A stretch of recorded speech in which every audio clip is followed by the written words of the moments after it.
जब भारत रत्न प्रस्तुत कर रही थी मुर्मू जी, तो कि राजा की तरह से मोदी जी बैठे हुए थे। देश का दलित आदिवासी यह अपमान नहीं बर्दाश्त करेगा मोदी जी कि 400 पार इसलिए चाहिए कि संविधान बदलना है। और संविधान खत्म हुआ, महिलाओं की भागीदारी खत्म हो जाएगी, दलित, पिछड़े, आदिवासी, अल्पसंख्यक सबको जो अभी तक सुविधाएं मिल रही थी, भागीदारी मिल रही थी, सब खत्म हो जाएगा। 150 पौने 200 से ज्यादा ये जीत ही नहीं सकते। ईवीएम से जीते जो भी है, इनकी जमानत जब्त करें, नहीं इस देश के अंदर गुलामी आ जाएगी। तो मोदी जी नकली ओबीसी हैं, असली ओबीसी होते तो शायद इस तरह का व्यवहार न करते, अपमान न करते। We come in the power, will have caste census done. ये मोदी जी, आरएसएस और बीजेपी को जो अंदरूनी भावना है कभी कभी एक्सप्रेस हो जाती है। और सत्यपाल मलिक जी ने भी इस बात को कहा भी था कि एक बार राष्ट्रपति द्रौपदी मुर्मू जी से अपॉइंटमेंट लिया उन्होंने। जब से कोविंद जी हुए हैं, कोविंद जी थे और माननीय मुर्मू जी, तो इनका अपॉइंटमेंट भी पीएमओ तय करता कि किससे मिलेंगे किससे नहीं मिलेंगे। ये सत्यपाल मलिक जी ने कहा, आप चेक कर सकते। तो वास्तव में जो 400 पार का इनका योजना है, जैसा आनंद कुमार हेगड़े जी ने कहा, पहले के मंत्री थे और अब वर्तमान में कर्नाटक के बीजेपी के एमपी हैं, कि 400 पार इसलिए चाहिए कि संविधान बदलना है। कल जिस तरह से आडवाणी जी को जब भारत रत्न प्रस्तुत कर रही थी मुर्मू जी, तो कि राजा की तरह से मोदी जी बैठे हुए थे। एक दृष्टांत नहीं है, तमाम सारे दृष्टांत और भी हैं। जब उद्घाटन हो रहा था नई संसद का, तब भी नहीं इन्होंने बुलाया। और संसद में जब प्रवेश कर रहे थे अपने मित्रों के साथ और सांसदों के साथ, जिसमें कोई ईशा गुप्ता एक्ट्रेस थी और कंगना रनौत और सारे लोग, वो तो साथ में गए, उस अवसर पर भी नहीं बुलाया। राष्ट्रपति महोदया को उस अवसर पर भी लाया कि चलिए आप प्रवेश तो कर लीजिए मेरे साथ। और जब शिलान्यास हो रहा था इस जमीन का या इस भवन का, तब कोविंद जी राष्ट्रपति थे, उस समय भी नहीं कोविंद जी को बुलाया गया था। एक नहीं कितने दृष्टांत हैं।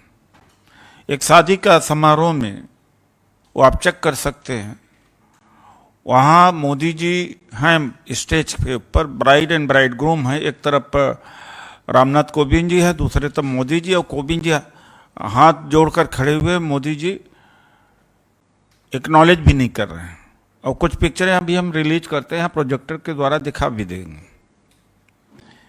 और यही नहीं, शुरू से जब संविधान बनकर के बना, तो 12 दिसंबर 1949 में बाबा साहब डॉक्टर अम्बेडकर का पुतला और संविधान की प्रति आरएसएस और हिंदू महासभा ने जलाया था।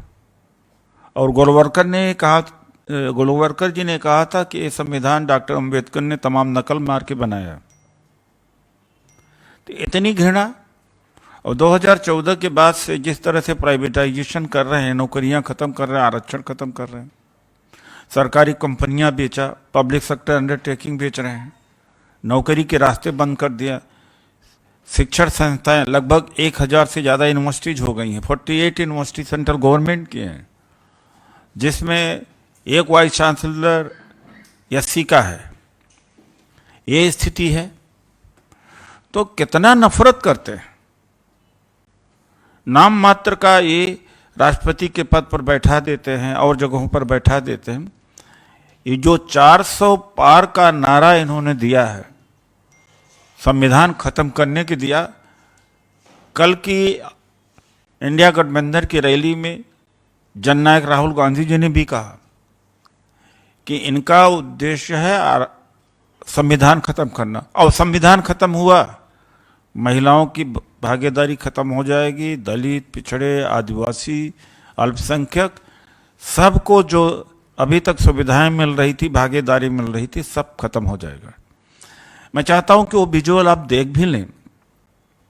तो मैं इनकी निंदा करता हूं कि जिस तरह से मोदी जी आज सारे इंस्टीट्यूशंस को इन्होंने अपने पांव के तले दबा दिया है, राजा की तरह ये व्यवहार करते जा रहे हैं।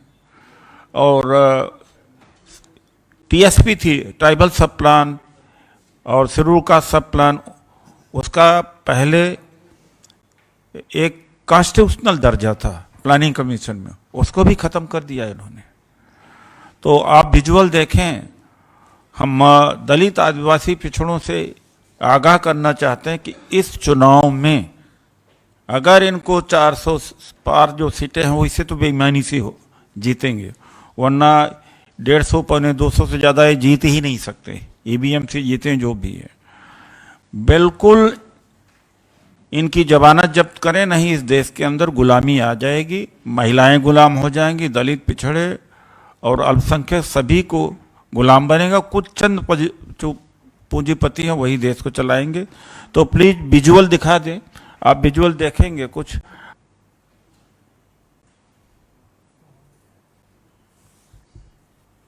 नेक्स्ट।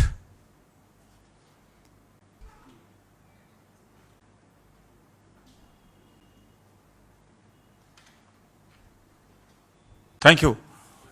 एक इमेज जिसमें कोविंद जी खड़े हुए हैं, योगी जी डायस पर बैठे हुए हैं, वो इमेज भी आप एक्सेस कर सकते हैं। और एक इमेज और है, जैसा मैंने कहा कि शादी के अवसर पर, तो इस तरह से दलितों का, आदिवासियों का अपमान कर रहे हैं।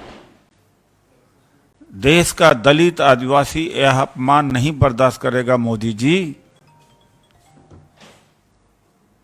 बहुत हो गया, बहुत हो गया आपका जो भाषण और जादूगिरी। और अब सब लोग समझने लगे हैं, और इसी के डर की वजह से सब ईडी वगैरह का दुरुपयोग कर रहे हैं, क्योंकि दलित, आदिवासी और पिछड़ा इनसे कट गया है, काफ़ी अंदर से भरा पड़ा हुआ।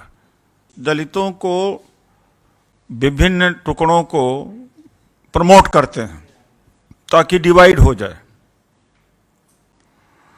तो कभी किसी को, कभी किसी को, तो जितने ज़्यादा दलितों में डिवीज़न हो जाएगा, आदिवासियों, पिछड़ों में डिवीज़न हो जाएगा, उतना ज़्यादा इनको लाभ मिलेगा। अभी से माहौल बना देंगे, हमें 400 सीट मिल रही, पौने 400 सीट मिल रही, तो जब बेईमानी से जीतेंगे, इलेक्शन कमीशन की ऑफ इंडिया की बेईमानी, ईवीएम की बेईमानी और तरह से तमाम बेईमानी के माध्यम से जीतेंगे, तो लोग शक न करें। इसीलिए हमें पहले बोलना पड़ रहा है कि ये जान करके माहौल पैदा कर रहे हैं।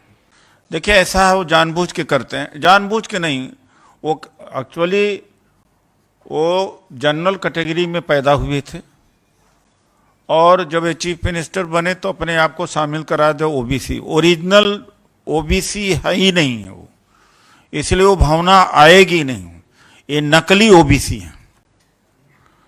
तो मोदी जी नकली ओबीसी हैं। असली ओबीसी होते तो शायद इस तरह का व्यवहार न करते, अपमान न करते। This a larger question is that why BJP is opposing caste census? What is a problem? That each community, if their number is counted, and accordingly plans and programs will be schematized for their development. Why BJP is opposing? And our leader is raking up this issue of caste census. And when once we come in the power, we'll have caste census done. National Dastak की आपसे गुजारिश है कि अगर इसको बचाना चाहते हैं तो नेशनल दस्तक को सब्सक्राइब करने के लिए रेड कलर के सब्सक्राइब बटन को दबाएं, फिर बेल आइकन की घंटी दबाएं। नेशनल दस्तक को बचाने के लिए बहुत जरूरी है कि हर खबर को शेयर करें, लाइक करें, कमेंट जरूर करें।